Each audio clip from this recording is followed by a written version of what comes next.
ঢাকা বিশ্ববিদ্যালয়ের শিবিরের সভাপতি এই কয়েকদিন আগ পর্যন্ত কেউ জানতোই না সে ফেরাউনের কোলে মোসা যেমন লালন পালন হয়েছে, আমার মনে হয় ওইভাবে উনি কাজ করেছে। তারে তো এদেশের প্রতিটি জনগণের অন্তত সংবর্ধনা দেওয়ার দরকার ছিল এই কৌশল অবলম্বন করার কারণে। আর না, অনেক মুনাফিক, অনেক জালেম এখন উল্টা পাল্টা ফতোয়া দিচ্ছে। কেন? এতদিন তার পরিচয় গোপন ছিল, এতদিন মাথায় তুলে আপনি নাচিয়েছেন, এখন পরিচয়টা দেওয়ার পরে আপনার কি সমস্যা? কি আমি চাই এদেশে ছাত্র দল যেমন প্রতিষ্ঠিত হোক, আমি চাই এদেশে চরমনার আন্দোলনের যারা ছাত্র আছে, ইসলামী শাসনতন্ত্র আন্দোলনের ছাত্র যারা, তারা প্রতিষ্ঠিত হোক। আমি ওইভাবে, আমার মন উদার, এজন্য চাই ইসলামী ছাত্র শিবির এদেশে ওইভাবে প্রতিষ্ঠিত হোক। আমার তো ছেলে নেই, আমার মেয়ে আছে। আমি চাই আমার মেয়েদেরকে মানুষের মতো মানুষ করার জন্য একটা সংগঠনের দেশে আমার মন মতো আছে, আমি ধাঁচে ধাঁচে পরীক্ষিত, সেটা ইসলামী ছাত্রী সংস্থা। আমি আপনাকে গ্যারান্টি দিচ্ছি, যদি শেষ বয়সে বৃদ্ধাশ্রমে যেতে না চান, যদি নিজের ছেলে নিজের মেয়েকে নেশাগ্রস্ত অবস্থায় দেখতে না চান, ইসলামী ছাত্রী সংস্থা, ইসলামী ছাত্র শিবিরে নির্দ্বিধায় দিয়ে দেন, আমি গ্যারান্টি দিচ্ছি এই দুইটা কাজ জীবনে পাবেন না। একমাত্র ছাত্র সংস্থা বাংলাদেশে একটাই, অন্যগুলো আছে ইসলামী যারা আছে, কিন্তু এটা আমি পরীক্ষিত, এদের ভেতরে কোনো নেশাখোর নেই। আপনি আল্লাহর ওলি দেখার জন্য সেই বরিশাল চলে যান, আল্লাহর ওলি দেখার জন্য চলে যাচ্ছেন সেই চট্টগ্রামে, সিলেটে। কিসের আল্লাহর ওলি? আল্লাহর ওলি আপনার বাড়ির পাশে ওই ছেলেটা যে যুবক মানুষ 5 ওয়াক্ত নামাজ পড়ে আর তাহাজ্জুদ আদায় করছে। এটার ট্রেনিং দেওয়ার জন্য ইসলামী ছাত্র শিবির, ইসলামী ছাত্রী সংস্থা, এটা আল্লাহর নিয়ামত। আমি আবার বলছি, ছেলে আল্লাহ আমাকে দেয়নি, দুইটাই মেয়ে, এই দুইটাকে এরকম জায়গায় ভর্তি করে দেব। আমার জীবনের কোনো চিন্তা থাকবে না যে তাদের নিয়ে, কারণ ওইভাবেই তারা ধাঁচে ধাঁচে গড়ে তুলবে। 5 ওয়াক্ত নামাজ পড়লে রিপোর্ট লেখা লাগে যে আমি 5 ওয়াক্ত নামাজ পড়েছি। আমি পরীক্ষিত এই কারণে বলছি, কয়েকদিন আগে আমার একটা শপথ ছিল, কিন্তু হয়নি। 120টার উপরে আমরা প্রশ্ন দিয়েছিল পারিবারিক জীবন সম্পর্কে, 20টার উপরে। আমি সারা দেশে কোরআনের ওয়াজ করে বেড়াই, অথচ আমি এ পরীক্ষায় পাশ করতে পারলাম না, আমার সিরিয়াল আবার পেছিয়ে দিয়েছে। তাহলে যারা পাশ করেছে ওরা যদি সত্যি পাশ করে থাকে, তারা কোন ধাঁচের মানুষ আপনি টের পাচ্ছেন না? ইন্নাল হামদুলিল্লাহি ওয়াসসালাতু ওয়াসসালামু আলা রাসূলিল্লাহ, আম্মা বাদ, ফাউযু বিল্লাহি মিনাশ শাইতানির রাজীম। বিসমিল্লাহির রহমানির রহিম।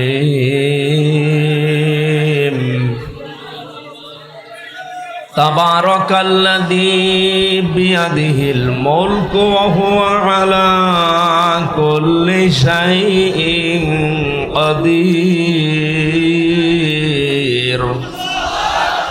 الذي خلق الموت والحياة ليبلوكم أيكم أحسن عملا وهو العزيز الغفور. صدقت يا ربنا. عن أبي هريرة رضي الله تعالى عنه قال قال النبي صلى الله عليه وسلم يسروا ولا تعسروا إلى آخر الحديث. رواه ابن ماجه. وقال تعالى في شان رسوله إن الله وملائكته يصلون على النبي يا أيها الذين آمنوا صلوا عليه وسلموا تسليما. اللهم صل على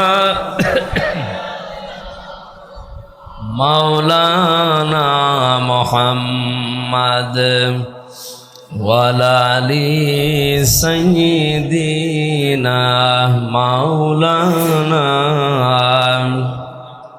বালাগাল উলা বিকামালিহি কাশাফাদ দুজা বিজামালিহি হাসনাত জামিউ খিসালিহি সাল্লু আলাইহি ওয়া আলিহি আল্লাহুম্মা আমিন। ربنا ظلمنا أنفسنا وإن لم تغفر لنا وترحمنا لنكونن من الخاسرين।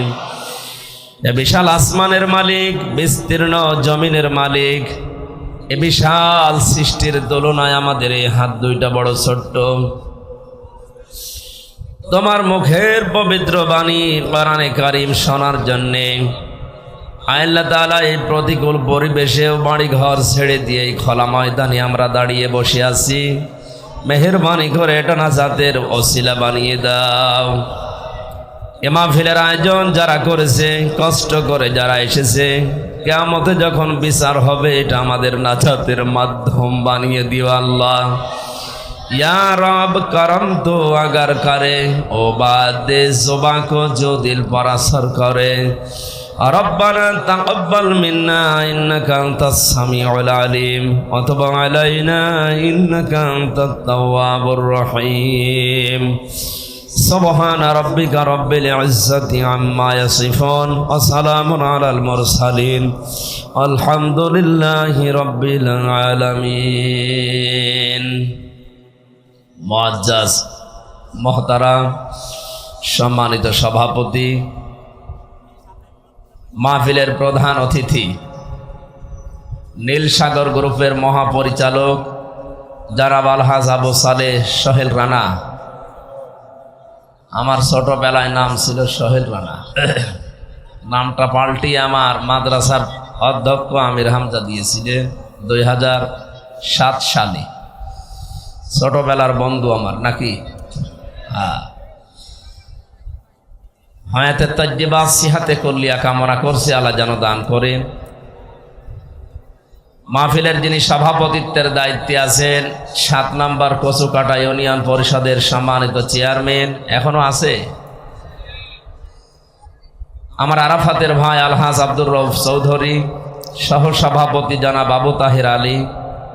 অনেকগুলো মানুষের নাম এখানে আছে, বিশেষ করে শাহজালাল শাহ, মখলেসুর রহমান মাস্টার, মুশফিকুর রহমান মুসু নাকি, জনাব আবু সুফিয়ান, জনাব মোহাম্মদ আব্দুল হাই, মখলেসুর রহমান মাস্টার, আলহাজ শামসুল হক। অনেক মানুষের নাম দিয়েছেন তো, একটা একটা করে। এখন মেলা রাত 11টা বাজে, আমরা দোয়া করছি ওয়ারাফা'না লাকা যিকরাক। আপনারা বলেন আমিন। যে অবস্থায় আছেন আসলে কষ্ট। জোহরের পর থেকে বৃষ্টি হচ্ছে, অনেকে হয়তো কাদার ভেতরে দাঁড়িয়ে আছেন, বসে আছেন। ধৈর্য ধরেন, সবর করেন, আজকের ইবাদতটা ডবল ইবাদতের সওয়াবে পরিণত হবে ইনশাআল্লাহ। এতক্ষণ যিনি আলোচনা রাখলেন ঝিনাইদহ থেকে আগত জনাব মাওলানা হাফিজুর রহমান জিহাদি, আলোচনা রেখেছেন আপনাদের পাশের জেলা দিনাজপুরের কৃতি সন্তান মাওলানা হারুনুর রশিদ, সম্মানিত পরিচালক জনাব নওশাদ হোসেন।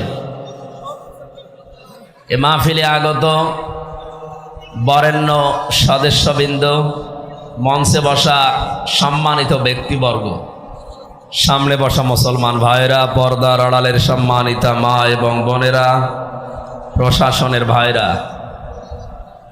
প্রাণ প্রিয় নীলফামারীবাসী, আল্লাহর দরবারে শুকরিয়া জানাচ্ছি যিনি আমাদেরকে কোরআনে কারীম শোনার জন্য এই মহাদুর্যোগের ভেতরেও বাড়ি থেকে নিয়ে আসলেন। বলেন আলহামদুলিল্লাহ। আমি এর আগে এপ্রিল মাসের 29 তারিখে এসে এই পুলিশ ভাইদের ভয়ে পালিয়েছিলাম। এসে এই ভোটটা খেত দিয়ে কি অবস্থা ছিল বলেন তো ওই সময়। যেই লোকটা এই কাজের সাথে জড়িত ছিল সে কি তানভীর নাকি জানো, সে লোকটা এখন জেলখানায় আছে। তার নাকি এই বাম কান ছাত্ররা নষ্ট করে দিয়েছে। সুবহানাল্লাহ বলছি, কারণ এই লোকটার কারণে আমি ওই দিন এই হাজারো মানুষকে কোরআন শোনাতে পারিনি। আমার বাবার কথা শোনার জন্য এসেছিলাম, কোরআনের কথা শোনানোর জন্য আয়োজন ছিল, কিন্তু উনি কি কার ইশারায় কি করেছিলেন জানি না। যাদের ইশারায় করুক আমরা সব টের পেয়েছি। যাদের ইশারায় করেছিল সেই লোক এখন লাল দালানি আছে। নাম রেখেছিল তো ভালো, আসাদুজ্জামান নূর। এর নামটা পুরা পাল্টিয়ে দেওয়া দরকার। না, শুধু ওসি সাহেবের দোষ ওই দিন ছিল না, আমি পরে খোঁজ নিয়েছি। ওনাকে দিয়ে এটা করাতে বাধ্য করেছিল যেই লোক, আমি তো নাম নিলামই তার। কোনো মানুষ যখন পাপ করতে করতে একেবারে সর্বশেষ চূড়ায় পৌঁছিয়ে যায়, তাকে আল্লাহর হেদায়েত দেয় না। কথা বোঝে? সারাটা জীবন জেনা ব্যভিচারে কাটিয়েছে। এই যে সিনেমা করা, নভেল নাটক করা, এ কি ভালো কাজ? সব সময় জেনার ভেতরে থাকা লাগে। পরনারীর দিকে আপনি সব সময় তাকিয়ে আছেন, তার হাত ধরছেন, আরো বাকিটা নাই নাই বললাম। এই সমস্ত কাজে সারা জীবন যে কাটিয়েছে, তারে আল্লাহ কোনোদিন ভালো বানায়? তারে তো হেদায়েত দেওয়ার আর কথা না। এই জন্যে আল্লাহ তারে আর হেদায়েত দেবে না বলে আমরা মনে করি। কারণ আল্লাহু লা ইয়াহদিল কওমাজ জালিমিন, আল্লাহ জালেমদেরকে এখন পথ দেখাচ্ছেন না, ভবিষ্যতেও তিনি দেখাবেন না। যেহেতু বড় বড় জালেম যারা সবই পালিয়েছে, মাঝারি জালেম আর ছোট জালেম যারা ছিল এরা এখন সব তওবা করে ফিরে আসতেছে। আজকেও দেখলাম এক জেলাতে প্রায় 250-র ওপরে তাওবা করে কালেমা পড়ে মুসলমান হচ্ছে। মনে হচ্ছে যে ওরা এতদিন অন্য ধর্মে ছিল। আমার বংশের, আমি তো কুষ্টিয়ায় বাড়ি, আমার বংশের প্রায় 100 জনের 98 জন এই জালেমদের দোসর ছিল। আমি যে 3টা বছর জেলে ছিলাম, কোনোদিন তারা জিজ্ঞাসাও করে নাই আমার বাবারে যে ছেলেটা জেলে আছে না কোথায় আছে। ওরা নাকি আরো টিপ্পনি কাটতো যে ঠিকই হয়েছে। অথচ 5 তারিখে আগস্টের বিকাল 5টা বাজার পরেই দেখি সব কল দিচ্ছে, ভাতিজা কোথায়? কুষ্টিয়ায়। আমরা সব মুসলমান হব। মুসলমান হব মানে আমরা সব এখন জামাতে ইসলামই করি। আপনি এই 4.5 ঘন্টার ভেতরে পাল্টিয়ে গেছেন। যেভাবে অন্তত শুরু হয়ে গেছে সারা দেশে। গত পরশু দিনের জরিপ পেয়েছি, আল জাজিরার একটা জরিপ এসেছে বাংলাদেশ সম্পর্কে। এদেশে এখনো 100 জনের 14 জন মানুষ, এই যে 850 বছর আগে পালিয়েছিল লক্ষণ সেন, তার বোন পালিয়েছে 850 বছর পর। এই মহিলাকে এখনো পর্যন্ত 100 জনের 14 জন নাকি সাপোর্ট করছে এই দেশে। কারা আছে আমরা জানি। দালালি যা করেছেন বন্ধ করবেন আশা করছি। জনগণের সামনে পড়লে কিন্তু আর মাথা থাকবে না কল্লার উপরে। দ্বিতীয় রিপোর্ট এসেছে 100 জনের 28 জন। এই মানুষগুলো এখন খাওয়ার জন্য চেষ্টায় আছে, এটা বন্ধ করা দরকার। বৈষম্য বিরোধী ছাত্র আন্দোলনে যারা জীবন দিয়েছে ভাই বোনেরা, এরা আপনাকে খাওয়ার জন্য দেয়নি। 152 জন সমন্বয়ক ছিলেন কেন্দ্রে যারা সারা দেশে, তার 108 জন বাংলাদেশ ইসলামী ছাত্র শিবিরের পরীক্ষিত নেতা কর্মী। সুতরাং স্বাধীনতা যারা এনে দিলেও তারা যেভাবে চালাবে এদের সেইভাবে চলবে। 15.5 বছরে কিছুই করতে পারেননি। সুতরাং খাওয়া দাওয়ার চিন্তা ভাবনা যাদের আছে থেমে যাবেন। বারবার উনি উপর থেকে কিন্তু ভিডিও বার্তা পাঠাচ্ছে যে বন্ধ করেন, বন্ধ করেন, বন্ধ করেন। আর কথা বলবে সে? সুতরাং তার নাম নিয়ে, তার দলের নাম নিয়ে এখন যারা খাওয়ার ধান্দায় নেমেছেন, আপনি যদি না থামেন, আজকেও কুষ্টিয়াতে 2 গ্রুপের মারামারি হয়ে কয়েকজন হাসপাতালে বেডে কাতরাচ্ছে। এই করার জন্য দেশটা স্বাধীন করে দিয়ে গেল। কি শুরু করেছেন আপনি?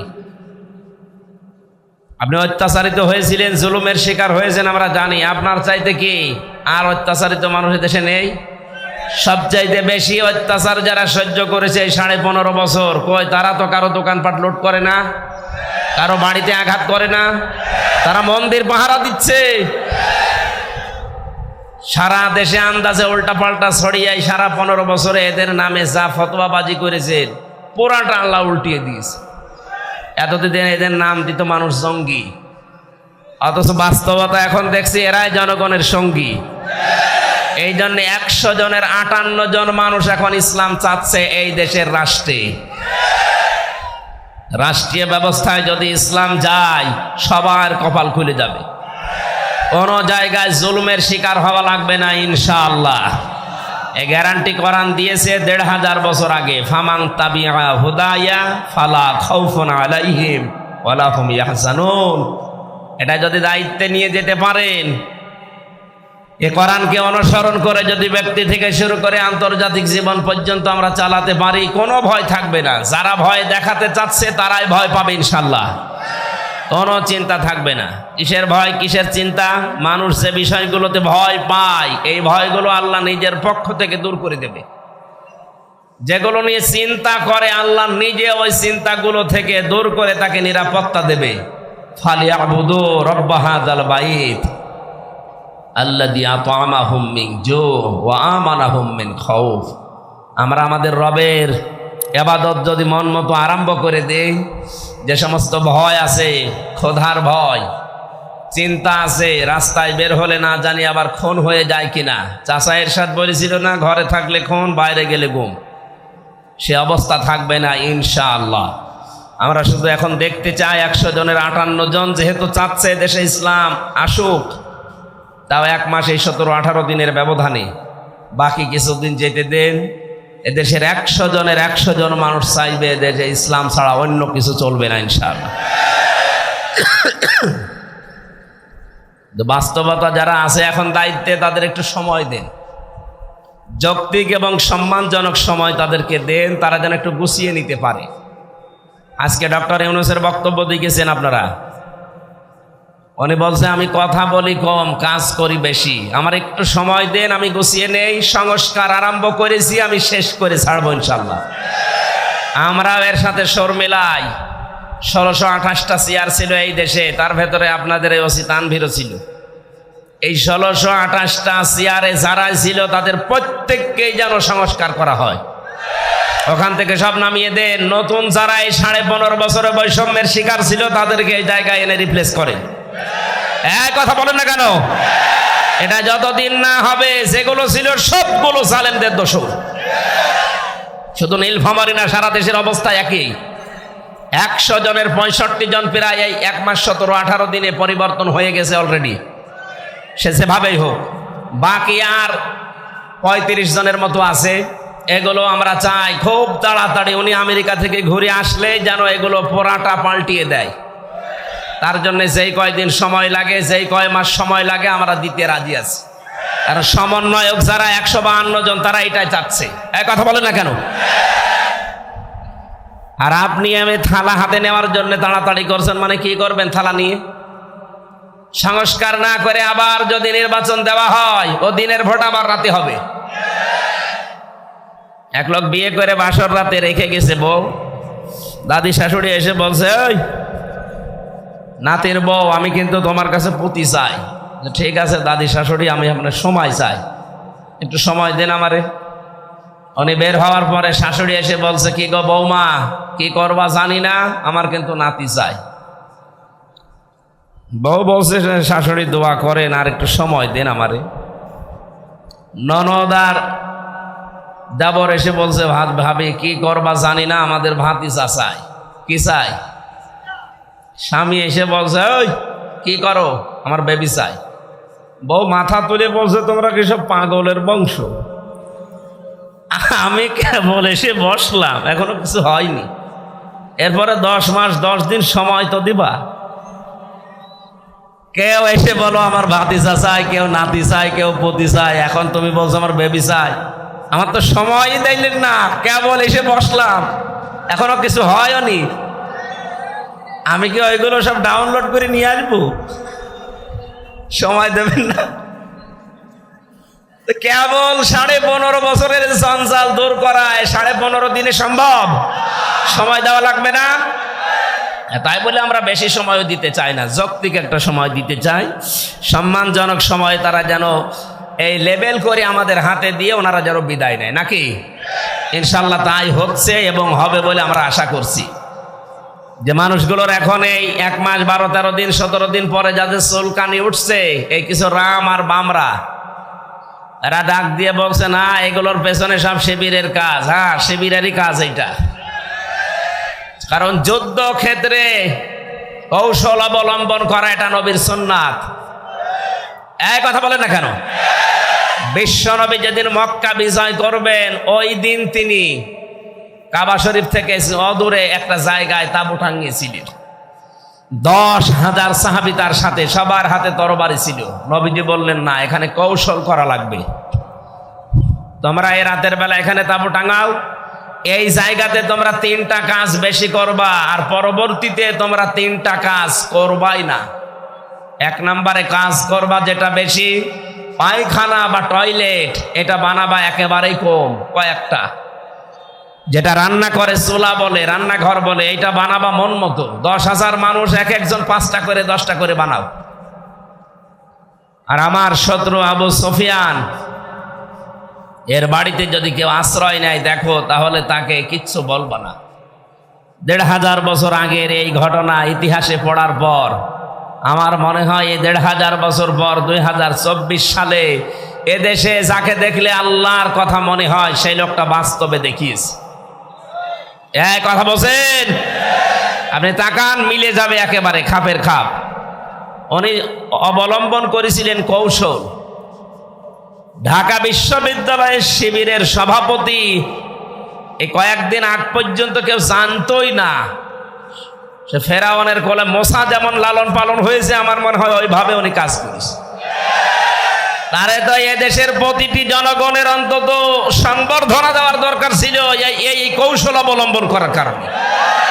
আর না, অনেক মুনাফিক, অনেক জালেম এখন উল্টা পাল্টা ফতোয়া দিচ্ছে। হ্যাঁ, কেন? এতদিন তার পরিচয় গোপন ছিল, এতদিন মাথায় তুলে আপনি নাচিয়েছেন, এখন পরিচয়টা দেওয়ার পরে আপনার কি সমস্যা? কি?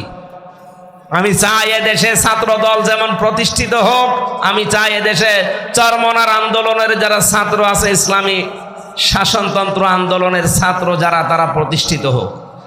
আমি ওইভাবে, আমার মন উদার, এজন্য চাই ইসলামী ছাত্র শিবির এদেশে ওইভাবে প্রতিষ্ঠিত হোক। আমার তো ছেলে নেই, আমার মেয়ে আছে। আমি চাই আমার মেয়েদেরকে মানুষের মতো মানুষ করার জন্য একটা সংগঠনের দেশে আমার মন মতো আছে, আমি ধাসে ধাসে পরীক্ষিত, সেটা ইসলামী ছাত্রী সংস্থা। আমি আপনাকে গ্যারান্টি দিচ্ছি, যদি শেষ বয়সে বৃদ্ধাশ্রমে যেতে না চান, যদি নিজের ছেলে নিজের মেয়েকে নেশাগ্রস্ত অবস্থায় দেখতে না চান, ইসলামী ছাত্রী সংস্থা, ইসলামী ছাত্র শিবিরে নির্দ্বিধায় দিয়ে দেন, আমি গ্যারান্টি দিচ্ছি এই 2টা কাজ জীবনে পাবেন না। একমাত্র ছাত্র সংস্থা বাংলাদেশে একটাই, অন্যগুলো আছে ইসলামী যারা আছে, কিন্তু এটা আমি পরীক্ষিত, এদের ভেতরে কোনো নেশাখোর নেই। আপনি আল্লাহর ওলি দেখার জন্য সেই বরিশাল চলে যান, আল্লাহর ওলি দেখার জন্য চলে যাচ্ছেন সেই চট্টগ্রামে, সিলেটে। কিসের আল্লাহর ওলি? আল্লাহর ওলি আপনার বাড়ির পাশে ওই ছেলেটা যে যুবক মানুষ 5 ওয়াক্ত নামাজ পড়ে আর তাহাজ্জুদ আদায় করছে। এটার ট্রেনিং দেওয়ার জন্য ইসলামী ছাত্র শিবির, ইসলামী ছাত্রী সংস্থা, এটা আল্লাহর নিয়ামত। আমি আবার বলছি, ছেলে আল্লাহ আমাকে দেয়নি, 2টাই মেয়ে, এই 2টাকে এরকম জায়গায় ভর্তি করে দেব। আমার জীবনের কোনো চিন্তা থাকবে না যে তাদের নিয়ে, কারণ ওইভাবেই তারা ধাসে ধাসে গড়ে তুলবে। 5 ওয়াক্ত নামাজ পড়লে রিপোর্ট লেখা লাগে যে আমি 5 ওয়াক্ত নামাজ পড়েছি। আমি পরীক্ষিত এই কারণে বলছি, কয়েকদিন আগে আমার একটা শপথ ছিল, কিন্তু হয়নি। 120টার উপরে আমরা প্রশ্ন দিয়েছিল, পারিবারিক জীবন সম্পর্কে 20টার উপরে। আমি সারা দেশে কোরআনের ওয়াজ করে বেড়াই, অথচ আমি এ পরীক্ষায় পাশ করতে পারলাম না, আমার সিরিয়াল আবার পেছিয়ে দিয়েছে। তাহলে যারা পাশ করেছে, ওরা যদি সত্যি পাশ করে থাকে, তারা কোন ধাঁচের মানুষ আপনি টের পাচ্ছেন না? নবীজি যা করেছিলেন, আমার মনে হচ্ছে 1,500 বছর পরে তাই করছে এই মানুষগুলো। এমনি এমনি আল্লাহ একেবারে সহজে বিজয় দিয়ে দিল। এর ভেতরে কত ঘাম, কত রক্ত, কত কৌশল, কত বুদ্ধি আপনি টের পাচ্ছেন? 15.5 বছর বহু চেষ্টা হয়েছে, কিচ্ছু হয়নি। জালেম আরো তার বৃদ্ধি বাড়িয়েছে। কথা বলেন। বিশ্বনবী জানালেন, তোমরা পায়খানা কম বানাবা আর চুলা বেশি বানাবা। ওই সময় আবু জেহেল তো আগেই মারা গেছে বদরে। মক্কা বিজয়ের সময় বেঁচে ছিল, কাফেরদের যে নেতৃত্বে ছিল এই লোকটার নাম আবু সুফিয়ান। খুব কৌশল বস্তু। রাতের বেলা গোয়েন্দাদেরকে 4 জনকে পাঠিয়েছে, যা তো দেখ মোহাম্মদ এসেছে নাকি মক্কা বিজয় করার জন্যে, লোকজন কেমন আছে এটা একটু দেখে আয়। ওরা রাতের বেলা একটু হাফসা হাফসা দেখে, পাহাড়ের পাদদেশ থেকে তাকিয়ে দেখছে মানুষ আর কয়জন তো জানে না তাঁবুর ভেতরে, শুধু চুলা গুনতেছে। রান্নাঘর 1 2 3 4, মানে এক একজন মানুষ বানিয়েছে 8টা 10টা করে। 10,000 মানুষ যদি 5টা করেও বানায়, বলেন কত? এই 50,000 গদ্দে গদ্দে ওদের রাত হয়ে গেছে, রাত 12টা 1টা। একটা কাজ হলো, 5 চুলা যদি এত হয়তো মানুষ কত আছে ও গুনে শেষ করা যাবে না। চল নেতারে বল।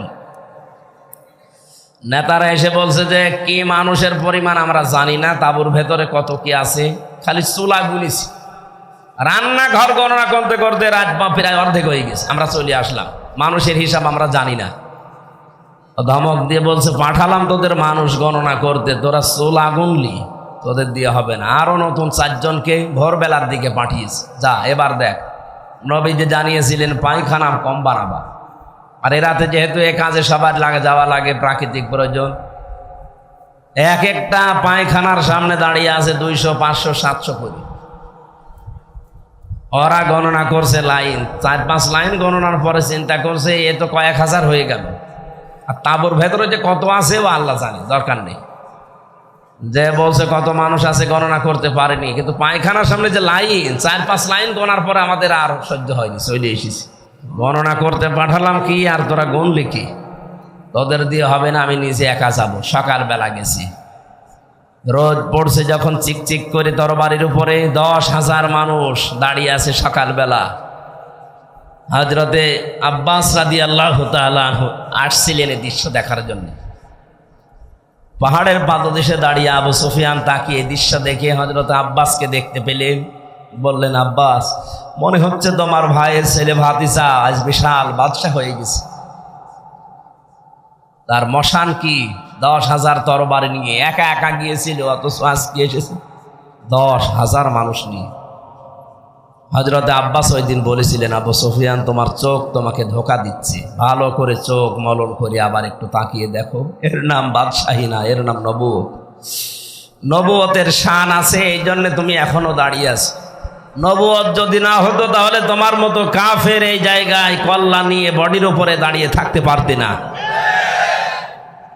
আগস্টের 5-এর পরে যারা ইসলাম বসেন না তারা কিন্তু উল্টাপাল্টা শুরু করেছিলেন, কিন্তু সত্যিই যারা ইসলাম বসে 152 জনের ভেতরে 108 জন যারা, তাকান তো, তারাও ঠিক এইটাই কায়েম করেছে।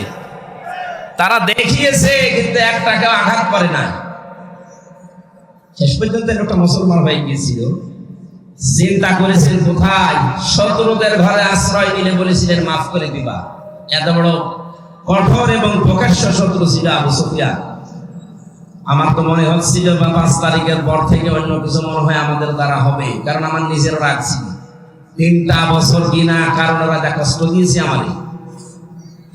জেলখানা এমনি দিয়ে দিতে 3 বছর না 10 বছর রেখে দিতে। আমার যে মামলা, এ মামলায় তো মানে বাড়িতেও রাখা যায় না, জান্নাতে রাখা দরকার। আর আমারে ওরা ফাঁসির কন্ডেম সেলের ভেতরে 24 ঘন্টা তালা লাগিয়ে আবার সিসি ক্যামেরা দিয়ে রাখে, যেন আমার সাথে কেউ যেন কথা না বলে। মাওলানা মামুনুল হক আর আমারে এত কষ্ট দিয়েছে, রিমান্ডে তো দিয়েছে মাটির নিচে নিয়ে, জেলখানার ভেতরে। আর অধিকাংশ পড়তো আমাদের মালায়ন হিন্দু, দেবদাস, সুব্রত বালা, দেবদুলাল, আশিক কুমার, এ নামগুলো মুখস্থ হয়ে গেছে। 3 বছর এরাই ছিল আমার সামনে। মুসলমান দিত না, মনে করতো মুসলমান দিলে যদি ওর উপর একটু দয়া দেখায়। খাবার দাবারের যে অবস্থা, মনে হতো কে যেন খাবারটা মাখিয়ে এরপরে দিয়েছে। অথচ উনি নিজেও আমার সাথে 4 দিন ছিলেন, ডাক্তার শফিকুর রহমান। এই লোকটা ঘোষণায় দিয়ে দিলেন যে আমরা আমার নিজের পক্ষ থেকে যা অত্যাচারিত হয়েছি, আমার দলের পক্ষ থেকে সব আল্লাহর জন্য মাফ করে দিলাম। মনে হচ্ছে 1500 বছর আগে নবীজি নিজে মক্কায় দাঁড়িয়ে যেটা বলেছিলেন, লা তাসরিবা আলাইকুমুল ইয়াউম ইয়াগফিরুল্লাহু লাকুম, ঠিক সেই কথাটাই উনি বললেন, কোনো অভিযোগ নেই কারো উপরে, সব মাফ করে দিলাম। এই দৃশ্য দেখেই তো 15 থেকে 58 ভাগ এই কয়েকদিনের ভেতরে মানুষ সব ইসলামের দিকে আসতেছে, শুধু একটা দৃশ্যের কারণে। মানুষ লুটপাট নিয়ে ব্যস্ত, মারামারি নিয়ে ব্যস্ত, আর উনি এই বুড়ো বয়সে 60, 62, 65 বছর বয়স ওনার, অথচ এই বয়সে সেই ফেনীতে গিয়ে হাঁটু পানির ভেতরে, গলা পানির ভেতরে মানুষের খোঁজ নিচ্ছে। কই দেশে আর মানুষ নেই? আমরা আগস্টের 5 তারিখের আগের জরিপ দেখেছিলাম। আন্তর্জাতিক বিশ্ব নিয়ে আমি যতটুকু লেখাপড়া করেছি, যতটুকু জানি, 257টা রাষ্ট্র পৃথিবীতে এখন, জাতিসংঘের আন্ডারে 195টা। বিশ্বে বহু দেশে আল্লাহ আমার এই ছোট জীবনে আমাকে নিয়েছে। 100 জনের 15 জন মানুষ চাইতো আগস্টের 5 তারিখের আগে যে এই দেশে ইসলাম কায়েম হোক। মাত্র 1 মাস 16-17 দিনের ব্যবধানের গত পরশু দিনের রিপোর্ট আমি বানাইনি, আল জাজিরা আন্তর্জাতিক একটা রিপোর্ট দিয়েছে এই দেশের রক্ষণ করে, আন্দাজে দেয়নি তারা, চিন্তা ভাবনা করে তারা দিয়েছে। 100 জনের 58 জন মানুষ এখন চাচ্ছে এই বাংলাদেশে আল্লাহর কোরআন কায়েম হোক। আর এটা কায়েম করার জন্য যিনি পালিয়েছে তার দ্বারা সম্ভব। এক কথা বলেন না কেন? সম্ভব যাদের জন্য, যাদের দ্বারা আপনি টের পাচ্ছেন না, যাদের দেখলে আল্লাহর কথা মনে হয়। এই লোকটার অ্যাক্টিভিটিস, এই লোকটার ইখলাস, এই লোকটার তাওয়াক্কুল, তার ইবাদত আমি নিজে দেখেছি। আমি এই বয়সে, আমার 33 বছর বয়স, 1-1.5 পারা দাঁড়িয়ে পড়তে গেলে আমার পায়ে ব্যথা হয়। আর উনি এক একটা সেজদায় 45 মিনিট 1 ঘন্টা সেজদায় পড়ে আছে। আমার বাবার চাইতেও বয়স বেশি, আমার বাবার 52, ওনার 62-র উপরে। এত বয়সে যদি ইবাদত করতে পারে, যৌবন বয়সে কি করেছে তার ইখলাস দেখেই তো আল্লাহ আজ মানুষের মনের ভেতরে মহব্বত, ভালোবাসা ঢেলে দিয়েছে। প্রকাশ্য শত্রু, তারপরও সামনে গেলে নরম হয়ে যায়। কুষ্টিয়ায় গিয়েছিল কিছুদিন আগে, এক নজর দেখার জন্য হিন্দু পর্যন্ত পাগল যে একটু দেখতে দেন। এই ভালোবাসাটা পয়দা করেছে টাকা পয়সা দিয়ে। এই কথা বলেন। আল্লাহ বলেন, কোন মানুষ যখন ঈমান আর আমলে উত্তীর্ণ হয় তখন আমি আল্লাহ ওই লোকটার প্রতি সৃষ্টি জগতের ভেতরে একটা ভালোবাসা পয়দা করে দিই। এটা বাস্তব, আমরা এখন দেখলাম। সুতরাং চুলকানি যাদের উঠতেছে, শিবিরের নাম শুনেছে, সমন্বয়ক 152-র ভেতরে 108 জনই শিবির। আরে শয়তান, তোর ছেলে মেয়ে কোথায় ছিল? বল, তোর ছেলে মেয়ে কোথায় ছিল এতদিন? যারা জীবন দিয়েছে এই সাইদ আবু সাইদ রংপুরের শিবিরের সাথী ছিল। এক কথা বলে না কেন? পুলিশের গাড়ি থেকে যাকে আহত অবস্থায় উপর থেকে টান দিয়ে ফেলে দিয়েছিল আমিন শিবিরের সদস্য ছিল। টের পাচ্ছেন কথা থেকে কি হয়েছে? তাহলে আন্দাজে লাফাচ্ছেন। এখন আপনি কি করেছেন 15.5 বছর? কিচ্ছু অবদান আপনার নেই। সুতরাং এই নাস্তিক যাই কয়টা রাম আর বামরা যখন লাফাচ্ছে, আমার মনে হয় এদেরকে ওই ফরিদউদ্দিন মাসুদ, রুহুল আমিনের মতো অবাঞ্ছিত ঘোষণা করা দরকার দেশের জন্য। এগুলোও ক্যান্সারে দেশের। এই জালেমের এত বড় বেশি ক্ষমতা ছিল না, খালি আলেম নামে কিছু জালেম তাকে পরামর্শ দিত, তার ভেতরে এই ফরিদউদ্দিন মাসুদ একজন। এই লোকটা যদি কোরআনের পাখির ফাঁসি চাইতে পারে, আমরাও উল্টা করে তার ফাঁসি এখন চাই। কথা বলেন। আমরা অবিলম্বে তার বিচার চাই। শাহবাগের মতো জায়গায় যে নাস্তিকদের পক্ষ নিতে পারে কোনো আলেম, এদেশের সব ঘরানার আলেম এখন তাকে মন থেকে ঘৃণা করে। আমরা কাউকে ভালোবাসলে আল্লাহর জন্য বাসি, কাউকে ঘৃণা করলে আল্লাহর জন্য করি। নাস্তিকদের কাজ যেটা, সেটা যে বলছে জীবনের সবচাইতে বড় সওয়াবের কাজ করলাম। কত বড় শয়তান! ওর নামে অনেক পীর এখন সাফাই গাছে যে আমাদের তালুই হয়। কিসের তালুই আপনার? কোরআনে কারীম জানিয়েছে যারা আল্লাহ রাসূল এবং জিহাদের বিরুদ্ধে অবস্থান নেয়, তারা যদি নিজের বাবা মা হয়, স্ত্রী হয়, সন্তান হয়, তাও তাদের বাদ দেওয়া লাগবে। সূরা তাওবার আয়াত, সূরা তাওবার 23 নম্বর আয়াতের তাফসীর পড়ে দেখেন, এখানে 8-9 জনের ব্যাখ্যা আছে। যে পীর নামে আপনি এত বড় পীর, বুজুর্গ মানুষ, এই কথা বললেন কি করে যে আমার তালুই হয়? কিসের তালুই? বাবার সাথে সম্পর্ক রাখা জায়েজ নেই যারা জিহাদের বিরুদ্ধে অবস্থান নেয়। আর এই লোকটা জিহাদের বিরুদ্ধে অবস্থান নিয়ে 100 তথাকথিত মুফতির সাক্ষ্য নিয়ে জানিয়েছে হাসিনাকে দিয়েছে যে এই দেখেন আমরা আলেমরা বলছি যা জিহাদ চলছে এদেশে এটা জায়েজ নেই। এমনকি আবু সাইদ সহ যারা শহীদ হয়েছে হাজারের উপরে, অনেক আলেম নামে জালেম এখনো পর্যন্ত তাদের শহীদ বলতে রাজি না। যারা এই স্বাধীনতাকে স্বীকার করছেন না, তারা এই স্বাধীন দেশে থাকার যোগ্য না। বলেন, আপনি বেরিয়ে যেতে পারেন। 71 সালে যাদের ভূমিকা উল্টা ছিল তাদেরকে যদি দেশ থেকে বের করার জন্য ঘোষণা আসতে পারে, 24 সালের এই স্বাধীনতায় যারা এখনো পর্যন্ত মেনে নিতে পারছেন না, 100 জনের 14 জন এখনো আছে। আমরা চাই আপনারা চলে যান। যান, যেখানে যাবেন যান, যেখানে চলে গেছে আপনারাও যান, দরকার নেই আপনাদের। আমাদের দেশ আমরা সাজিয়ে নিতে পারবো ইনশাআল্লাহ। শুধু বাইরের টাকাগুলো আনতে দিন। ডক্টর মোহাম্মদ ইউনূস ঘোষণা দিয়েছে যে টাকাগুলো ছিল 3 ভাগ, 4 ভাগের 3 ভাগ প্রায় আসার প্রক্রিয়া আরম্ভ হয়ে গেছে, বাকি 1 ভাগও আসবে। যারা এগুলো করেছিলেন এক টাকাও যেন ছাড় দেওয়া না হয়, সব টাকা আমরা ফেরত আনতে চাই। আজকে আসার সময় প্রশাসনের ভাইদের দেখলে মানুষ ধাক্কা দিচ্ছে, গালি দিচ্ছে, দোষ ওনাদের কিসের? ওপরে যেই কয়েকজন কোলাঙ্গার ছিল, এই কোলাঙ্গারদের কারণে আজ পুরা প্রশাসনের উপরে মানুষের ক্ষোভ। হ্যাঁ, ওনারা হুকুম পালন করেছে যারা, তারা দোষী। যে মানুষগুলো হুকুম দিয়েছে দোষ তো তার আছেই, হুকুম পালন করতে গিয়ে শেষ পর্যন্ত আর যখন দেওয়ালে পিঠ থেকে গেছে তখন যারা এগুলো করেছে তাদেরকে আল্লাহ মাফ করে দেবে। কিন্তু যে মানুষগুলো আরো আনন্দে করেছে, এই তানভীর ওসির মতো, কান তো একটা ছাত্ররা ফাটিয়ে ফেলেছে, শুনলাম যে থানায় পিটাতে পিটাতে তারা পায়খানা করে ফেলেছে, এখন আছে জেলে। কি হবে আল্লাহ জানে। এই জন্য যেই সমস্ত অফিসারগুলোর কারণে এই 15.5 বছর এই জালেম টিকে ছিল, তাদেরকেও যেন এই জাতি ক্ষমা না করে। আমি যাদেরকে পেয়েছি জীবনেও ক্ষমা করব না। আমার মামলার আয়ু এই কাজী মিজান, ট্যাকের হাটে বাড়ি, মাদারীপুরে। আমার কাউন্টার টেরোরিজমের সাথে যারা জড়িত ছিল, মনিরুল ইসলাম, আসাদুজ্জামান, ডিসি আব্দুল মান্নান, শেখ ইমরান, জাহিদ হাসান, আতিকুল ইসলাম, ভইয়া, 1 টাকাও যেন আল্লাহ ছাড় না দেয়, এমনকি আমার পক্ষ থেকে কোনো মাফ নেই এদের। ওরা যেমন জানা শোনার পরও বিনা কারণে আমার 3 বছর আটক করে রেখেছে, আমরাও চাই এগুলো 3 বছর করে জেলে থাক। তাও এ জেলে না, মাটির নিচে। আয়না ঘর এখন আর আছে? হ্যাঁ আছে, ওটা জাদুঘর হিসাবে রাখা হবে। সমন্বয়কদের ভেতরে অন্যতম এখন উপদেষ্টা যিনি আসিফ মাহমুদ ভইয়া ঘোষণা দিয়েছে আয়না ঘর ভাঙা হবে না, ওইভাবে থাকবে।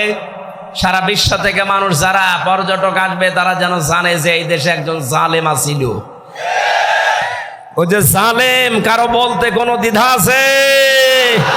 জালেমকে কেউ যদি জালেম না বলে, সেও জালেম। এমনকি জেনে শুনে কেউ যদি জালেমের পক্ষ নেয়, নবীজি বলেন সে আমার উম্মত থেকে খারিজ হয়ে যায়। এবার আপনি কি করবেন? আপনার সিদ্ধান্ত। প্রকাশ্য যে লোকটা জুলুম করেছে, নিজের উপরে জুলুম করেছে, পরিবারের উপরে, সমাজের উপরে, জনগণের উপরে, জালেমদের কোনো ক্ষমা আমরা করলেও হবে না, কারণ আল্লাহ নিজে মামলা দেবে জালেমের বিরুদ্ধে।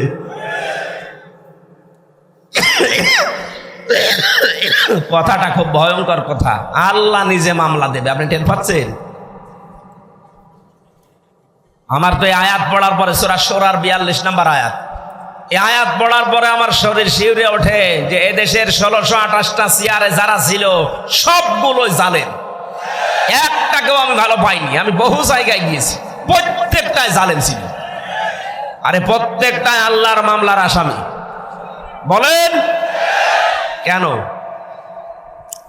সূরা আলে ইমরানের 168 নম্বর আয়াতে আছে, 78 নম্বর আয়াত, ওয়ালা ইয়াহসাবান্নাল্লাযীনা কাফারু আন্নামা নুমলি লাহুম খায়রুল লিআনফুসিহিম ইন্নামা নুমলি লাহুম লিয়াজদাদু ইসমা ওয়ালাহুম আযাবুম মুহিন।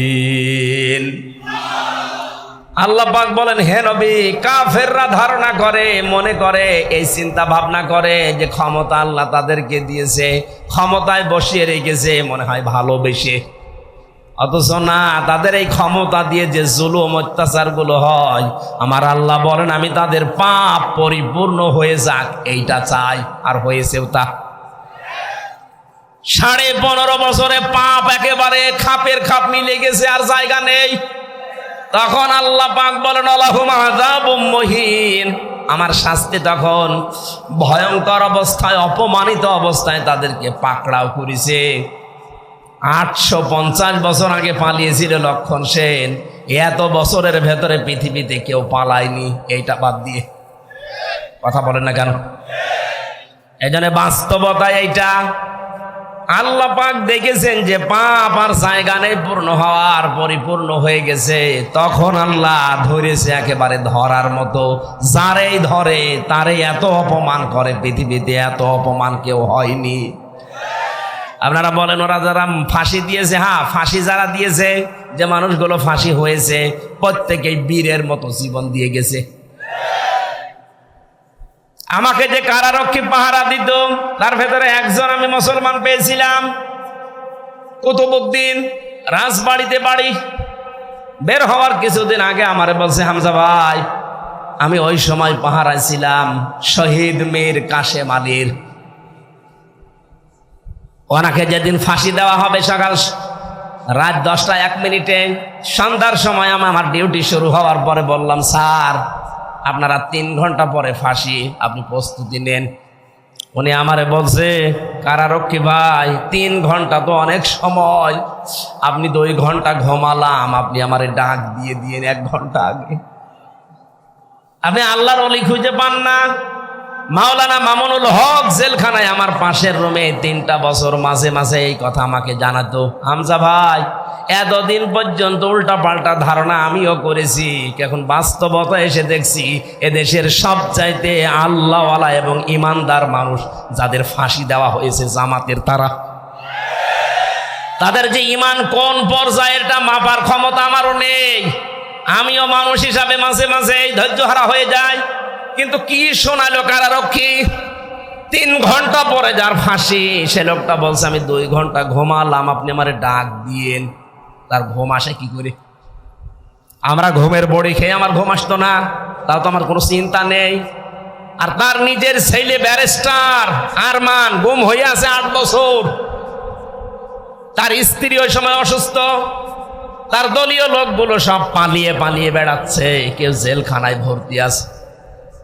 বাংলাদেশের ভেতরে একটা ম্যাগনেট ছিল, 1000 লক্ষ মানুষের কর্মসংস্থান তৈরি করে দিয়েছে। সেই লোকটা মাত্র 3 ঘন্টা পরে ফাঁসি বলছে আমি ঘুমালাম। দেখলাম ঠিক 2 ঘন্টা পরে ডাক দিলাম, উনি উঠলেন, গোসল করার পরে ওযু করার পরে এসে নামাজ শেষ করে আমারে বলছে এবার চলেন। চলেন মানে আপনি যদি নিয়ে যেতে না পারেন তাহলে জল্লাদকে ডাক দেন, কারণ সময় আর বেশি নেই, মনে আছে শ্বশুর বাড়ি যাবে, তাড়াতাড়ি করছে। আমার ওই সময় আমাকে কারারক্ষী বলেছে, ভাই আমার তো মনে এখনো পর্যন্ত বিশ্বাস হয় না যেন ঘুমাইলো কি করে, ওনার এত চিন্তায় ঘুম আসলো কি করে। আমি বলেছিলাম কুতুব ভাই ঘুম কেন এসেছে আমি বুঝতে পেরেছি। সূরা হামিম সেজদার 30 নম্বর আয়াতে আল্লাহ 1500 বছর আগে তার ঘুমের কাহিনী জানিয়েছেন। ইন্নাল্লাযীনা ক্বালু রাব্বুনাল্লাহু সুম্মা ইসতাকামু তাতানাজ্জালু আলাইহিমুল মালাইকা। আল্লাহ পাক বলেন অবশ্যই যারা এই কথা বলতে পারে আমাদের রব আল্লাহ, আর এর উপরে যারা টিকে থাকতে পারে। বাংলাদেশের 100 জনের 96 জন যেহেতু আমরা মুসলমান, আমরা এক বাক্যে চামড়ার মুখ দিয়ে বলে ফেলতে পারি আমাদের রব আল্লাহ, কিন্তু টিকে থাকার মতো মানুষ মাত্র 100 জনের 15 জন ছিল। এক কথা বলছেন, 96 জন মানুষ আমরা বলি যে হ্যাঁ আমাদের রব আল্লাহ, কিন্তু ঝড় আসলে টিকে থাকার মতো মানুষ মাত্র 100 জনের 15 জন। বাকিগুলো সব ওই আমার তালই হয় এই লাইনে আছি, ঝড় দেখলেই বাতি আগেই লিভে যায়। কোথায় সেই সৈয়দপুরে ঝড় উঠেছে, এই জল ঢাকায় বাতি লিভে গেছে। কিন্তু যারা টিকে থাকতে পারে, সৈয়দপুরে না, এখান থেকে 1/2 কিলোমিটার দূরেও যদি বিশাল ঘূর্ণিঝড় শুরু হয় বাতি জ্বলতেই থাকে। তাদের ভেতরে একজন শহীদ মীর কাশেম আলী। এই লোকটাকে যখন আল্লাহ একজন আছে তিনি আমাদের রব এবং টিকে থাকার মতো ঈমান আল্লাহ দেখলেন যে হ্যাঁ টিকে আছে, আল্লাহ পাক বলেন তখন তার বিপদে আমি আল্লাহ ফেরেশতা পাঠাই। এ কথা কার? আরো জোরে বলেন। এটা যে প্রমাণ হয়েছে এই দেশে সেই কথাটাই শোনালাম। কেন ওই লোকটা ওই সময় এ কথা বললো যে আমি 2 ঘন্টা ঘুমাই? আপনি কি স্বাভাবিক মনে করছেন? বলতে আমার যত সহজ লাগছে, বিষয়টা এত সহজ না, কারণ আমি নিজে তো পরীক্ষিত। ঘুমের পাওয়ার আলা বড়ি খাওয়ার পরেও আমার ঘুম আসতো না। আর তার বিনা চিন্তায়, কোনো চিন্তায় নেই, আমার তো মনে হচ্ছিল যে আল্লাহ যেন নিজে ফেরেশতা পাঠিয়ে তার কানের কাছে এই কথা শোনাচ্ছে, আল্লাহ তাখাফু ওয়ালা তাহজানু, কোনো ভয় নেই, কোনো চিন্তা নেই। আয়াতের তাফসীর পড়তে গিয়ে আমি দুইটা বিষয় পেয়েছি। ফেরেশতারা আসার পরে কানের কাছে মুখ নিয়ে জানাতে থাকে, মীর কাসেম আলী ভয় পাবেন না। কিসের জন্য ভয় করেন আপনি? ওই যে জান্নাত দেখা যাচ্ছে, ওয়াবশিরু বিল জান্নাত। 2 নম্বরে ভয় নেই, চিন্তাও নেই। কিসের চিন্তা? হয়তো আপনার ছেলে ব্যারিস্টার গুম হয়ে আছে, এই চিন্তা হতে পারে। আপনার দ্বারা লক্ষ লক্ষ মানুষের কর্মসংস্থান তৈরি হয়েছে, তাদের কি হবে এই চিন্তা হতে পারে। কারণ বাতিলরা সবগুলো 2 নাম্বারই করে নিয়ে নিয়েছে। এই যে ইসলামী ব্যাংক, হ্যাঁ কথা বলছে না কেন? যতগুলো প্রতিষ্ঠান তিনি বানিয়েছিলেন ইবনে সিনা সহ, অধিকাংশগুলোই বিভিন্ন কায়দা কৌশলে বাতিলরা সব নিজের মন মতো নিয়েছে। এখন আল্লাহ পাক আবার সময় দিয়েছে, এগুলো সব আস্তে আস্তে এরা ফেরত পাচ্ছে।